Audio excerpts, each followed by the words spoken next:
여러분 안녕하십니까? 2월 13일 화요일 넘치는 우리 교회 매일 묵상 시작하도록 하겠습니다. 오늘 본 말씀은 마가복음 2장 13절부터 28절까지 말씀입니다. 예수님의 사역이 계속 진행되어지고 있습니다. 그리고 중간중간에 제자들도 한 명씩 이렇게 부르시는 모습을 볼 수 있죠. 오늘 우리가 만날 제자는 레위라는 제자입니다. 이 레위라는 제자는 마태라는 이름을 사용하기도 하고요. 이 사람의 직업은 세리였습니다. 우리가 알고 있는 그 마태복음을 기록한 이 사람이 바로 이 레위라고 불리고 또 마태라고 불리는 이 사람이라고 보시면 될 것 같습니다. 그러니까 이 마태의 레위의 직업은 세리였거든요.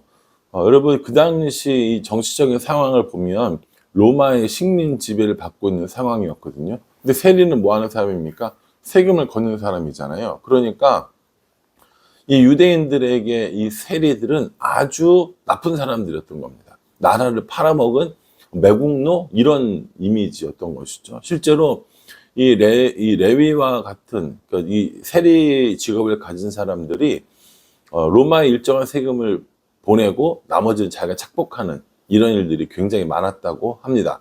우리가 알고 있는 유명한 세리 중에 그 삭개오라는 사람이 있거든요. 이 삭개오라는 사람은 여리고라고 하는 제법 큰 도시의 세리의 장이었습니다. 얼마나 많은 또 이런 또 세금을 이렇게 착취하는 이런 일들이 있었겠습니까? 그 사람도 예수님 만나고 변화되는 모습을 보게 되는 거죠. 오늘 이 레위를 부르시는 모습을 한번 보시면 14절에 또 지나가시다가 알페오의 아들 레위가 세관에 앉아 있는 것을 보시고 그에게 이르시되 나를 따르라 하시니 일어나 따르니라. 앞에 우리가 살펴봤던 제자들 있잖아요. 베드로와 시몬이라고 불리는 베드로와 안드레 그리고 야고보와 요한.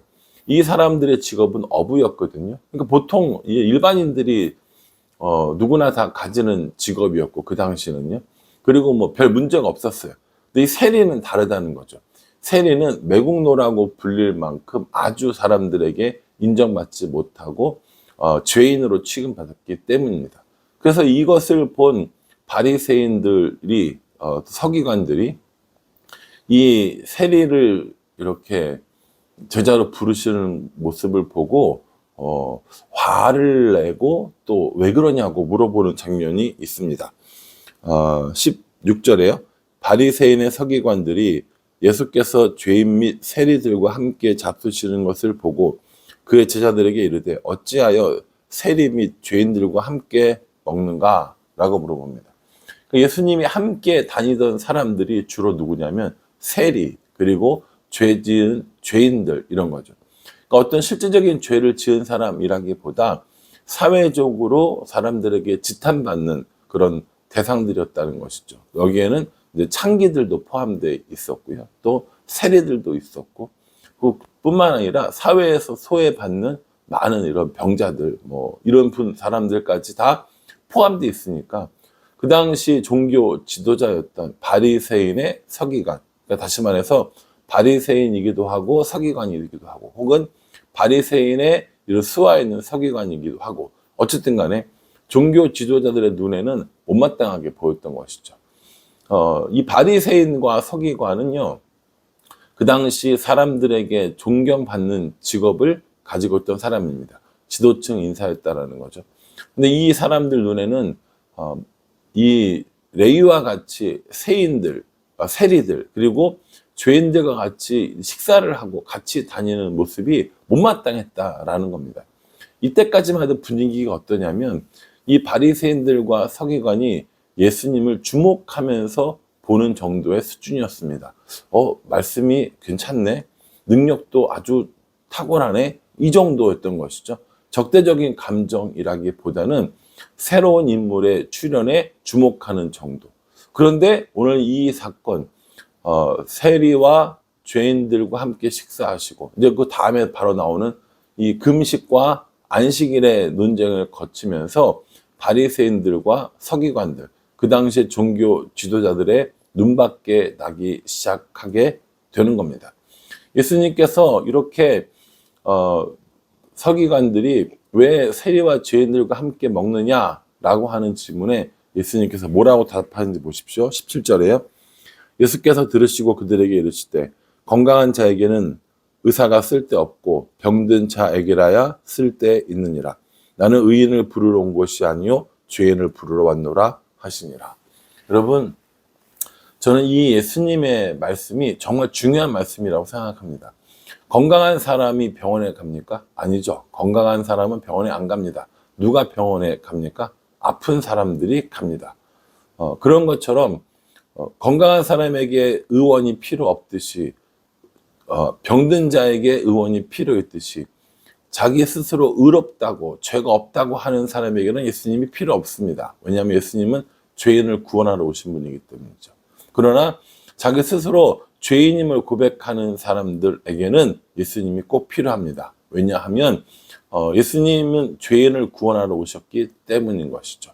그래서 성경은요, 모든 사람이 죄를 범하였으며 하나님의 영광에 이르지 못하였다라고 하면서 모든 사람이 죄인임을 알려주십니다. 그렇기 때문에 모든 사람들에게는 예수님이 필요한데, 오늘 바리새인이나 서기관 이런 사람들은 나는 죄인이 아니기 때문에 라고 이렇게 얘기하면서 예수님을 밀어내고 배척하기 시작한다라는 겁니다. 여러분들은 의인입니까? 죄인입니까? 이 말은요, 여러분들에게 예수님이 구원자로 필요하십니까? 아닙니까? 라고 물어보는 겁니다. 여러분, 우리는 구원받은 죄인인 것이죠. 죄인이었던 우리가 예수님으로 인해서 의인으로 바뀌게 되었다라는 것입니다. 그래서 의인의 모습을 가지고 살아가는 거고요. 그 신분은 의인이지만 인간의 연약함 때문에 또 여러 가지 유혹 때문에 죄를 짓고 살아가는 그런 존재라고 보시면 되는 겁니다. 그러니 바리새인들과 서기관처럼 나는 죄인이 아니네 라고 하는 사람들에게는 예수님이 필요 없습니다. 예수님을 믿을 수도 없게 되는 거죠. 그러나 스스로 죄인임을 깨닫고 하나님 앞에서 긍휼하심을 구하는 사람들에게는 반드시 예수님이 필요한 겁니다.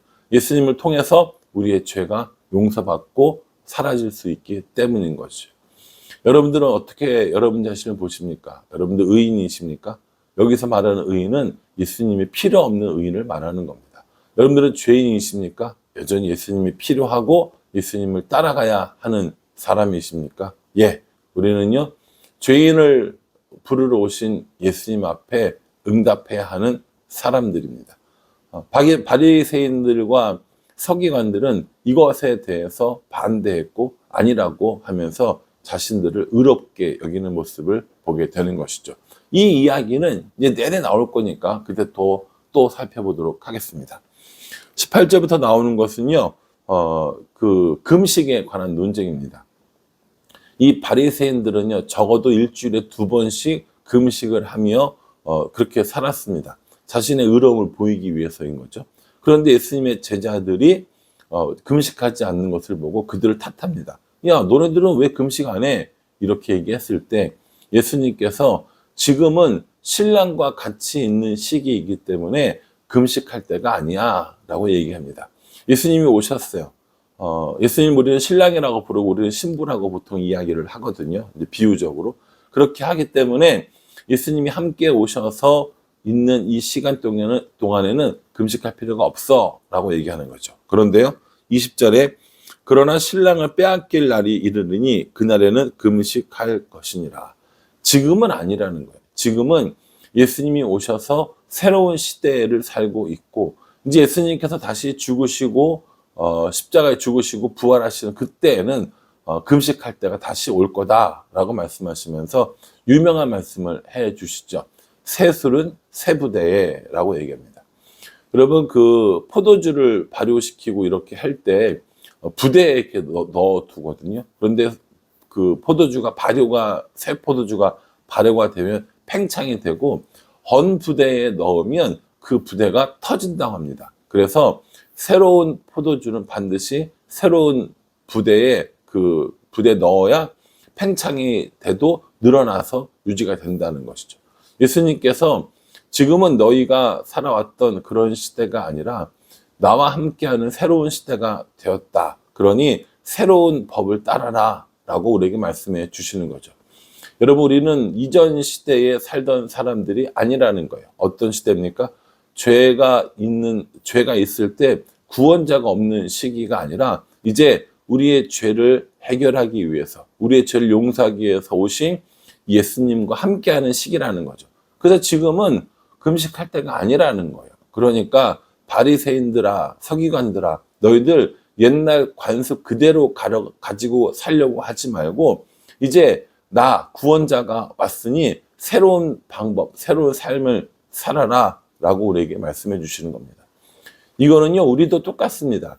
예수님 믿기 이전의 삶과 예수님 믿은 이후의 삶을 달라야 한다는 거죠. 예수님 믿기 이전에 나의 욕심과 나의 유익과 나의 이익을 위해서만 살았다면 예수님 믿은 이후에는 예수님과 함께 예수님을 통하여 하나님께 영광 돌리는 삶을 살아가야 한다라는 것이죠. 이것이 바로 새술은 새 부대에 넣어라 라고 하는 교훈이 되는 겁니다. 그 다음에 나오는 이제 이야기는요, 안식일 논쟁입니다. 안식일을 잘 아시는 분도 계시겠지만 안식일을 모르는 분들을 위해서 설명을 해드리면요, 안식일은 아무것도 하지 않고 하루를 쉬는 날을 의미합니다. 그러니까 이 유대인들은 굉장히 안식일을 중요하게 생각했고 지금도 이스라엘은 이 안식일을 굉장히 중요하게 생각을 합니다. 아무것도 하지 않도록 율법에 정해진 것이죠. 그래서 이 안식일에 하지 말아야 할 일들이 있는데 예수님께서 굳이 안식일에 여러 가지 일들을 하십니다. 일을 하지 말라고 했는데 일들을 하시는 거죠. 앞으로 이 안식일 논쟁은 여러 번 나오게 되거든요. 그때마다 한번 다시 살펴보도록 하고요. 오늘 나오는 건요, 이 밀 이삭을 잘라서 손으로 비벼 먹는 거죠. 근데 이게 율법에 밀 이삭을 자르는 이런 행위는 일에 해당되기 때문에 안식일에 해서는 안 되는 거예요. 그런데 지금 제자들이 무척 배가 고팠습니다. 그래서 밀 이삭을 잘랐고 손으로 비벼서 그걸 먹었다는 것이죠. 그러니까 이걸 본 바리새인들이 또 시비를 거는 것이죠. 24절에 바리새인들이 예수께 말하되 보시오, 저들이 어찌하여 안식일에 하지 못할 일을 하나이까. 그러니까 예수님의 제자들이 밀 이삭을 잘라 먹는 것을 보고 해서는 안 될 일을 왜 합니까? 라고 이야기를 하는 것이죠. 예수님께서 뭐라고 이야기하시냐면 구약의 이야기를 예를 들어 주시면서 안식일에 진짜 해야 될 것은 사람을 위한 거고 사람을 살리는 일이다 라고 이야기를 해주십니다. 27절에 또 이르시되 안식일이 사람을 위하여 있는 것이요 사람이 안식을 위하여 있는 것이 아니니, 이렇게 얘기하시죠. 안식일이 사람을 위해 있는 것이지 사람이 안식일을 위하여 있는 것이 아니다라는 거예요. 본질이 뭐냐는 거죠. 본질을 생각해라 라고 얘기하면서 율법적으로 또 다른 사람들에게 자신의 의로움을 보여주기 위해서 이걸 이제 외식한다고 그러는데, 외식하는 모습으로 사람들에게 보여주기 위해서 안식일을 지키는 것이 아니라 사람의 생명을 존중하고 사람을 살리는 안식일이 되어야 한다라고 말씀하시는 겁니다. 그러면서 28절 말씀에 뭐라고 이야기하시냐면 이러므로 인자는 안식일에도 주인이라 라고 말씀해 주십니다. 이 인자라는 걸 누구를 가리키냐면 예수님 자신을 가리키는 거거든요. 그래서 예수님이 이 안식일의 주인이다 라는 것을 말씀해 주십니다. 그러니까 안식일을 지키는 핵심이 뭐냐는 거예요. 그것이 율법을 지키고 안식일을 지키는 자체가 아니라 중요한 것은 사람이다 라고 말하는 거죠. 안식일은 오늘날로 말하면 금요일 해질 때부터 토요일 해질 때까지입니다. 이 유대인들의 시간은요, 해 지면 하루가 시작이 되거든요. 그래서 금요일 해 질 때부터 토요일 해 질 때까지의 이 시간이 안식일인 거죠. 그래서 이 안식일을 지키라는 말은 구약에 많이 나옵니다. 하나님께서 세상을 6일 동안 창조하시고 마지막 안식일은 주셨기 때문인 거죠. 그리고 예수님이 부활하신 이후에 우리는 안식일이 아니라 예수님이 부활하신 주일을 지키게 됩니다. 그게 오늘날 말하는 일요일이 되는 것이죠. 그래서 여러분 달력을 보시면 월화수목금토주 이게 아니라 주 월화수목금토가 됩니다. 토요일이 마지막 날이 되는 것이죠. 그리고 한 주의 첫째 날은 주일이 되는 겁니다. 그 주일에 예수님께서 부활하셨기 때문에 우리가 주일에 모여서 예배를 드리고 주일에 모여서 이렇게 거룩하게 지키려고 한다라는 것이죠. 예수님께서는 기존의 사람들이 가지고 있었던 여러 가지 생각들을 바꿔주십니다. 어떻게 바꿔주십니까? 하나님 나라의 법으로 알려주시고요. 예수님의 계명으로 알려주시는 겁니다. 그 이야기가 이제 이 마가복음 뒤에 계속 나오는 이야기가 되는 것이죠. 그러니 여러분, 말씀을 읽는 건 하나님의 법을 배우는 거고요. 말씀을 읽는 건 예수님이 어떤 것을 원하시는가를 배우는 일입니다. 여러분, 우리가 직장 생활을 하더라도 회사에서 나에게 뭘 원하는가, 상사가 나에게 뭘 원하는가를 알아야 제대로 직장 생활을 할 수 있지 않습니까? 그거랑 똑같습니다.